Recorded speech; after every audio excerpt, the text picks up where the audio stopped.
Resultados dispares na primeira futgal. O Unión segue en boa dinámica e venceu ao Cordeiro, mentres que o Valiño estreou o seu casilleiro de triunfos e abandonou o último posto. A Banqueiro e a Esteirana caeron nos seus duelos. A sétima xornada da primeira futgal deixou celebracións e lamentos nos equipos da comarca.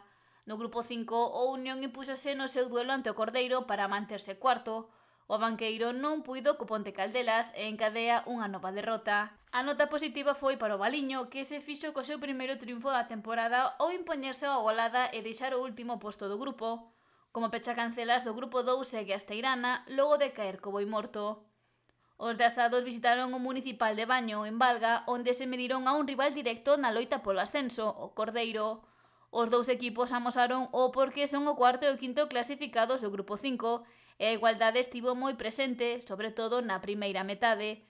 Os vermellos buscaron con insistencia o gol e atoparon o seu premio no minuto 42, logo do remate acertado de Borja Garrido fondo da portería rival.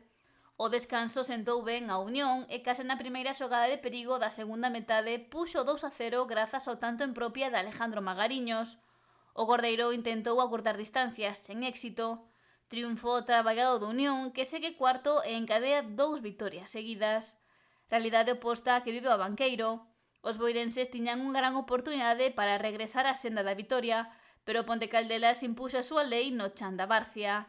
Os pupilos de Jorge Fajardo tiveron algunha ocasión na primeira metade, pero o acerto foi para o conxunto local. No 38, o Ponte Caldelas púxose por diante, diferenza que ampliou no 40 antes do descanso.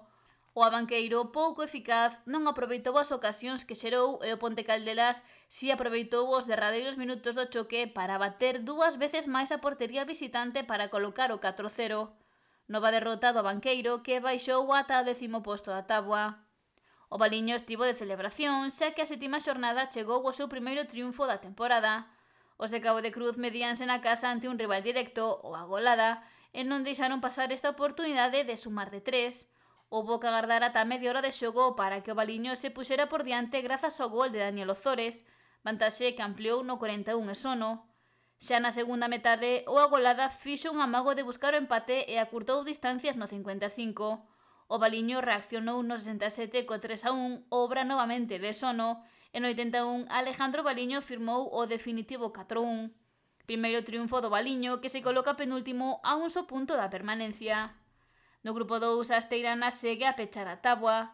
Os muradáns medíronse o terceiro clasificado, o Boimorto, que non deu moitas opcións no Xosé Luís Vara. Apenas se disputaran 15 minutos do choque cando os visitantes tomaron a dianteira, dominio que se ratificou no 21 co 0-2. Os locais non atoparon o camiño ao gol e xa preto da hora de xogo o Boimorto anotou o 0-3.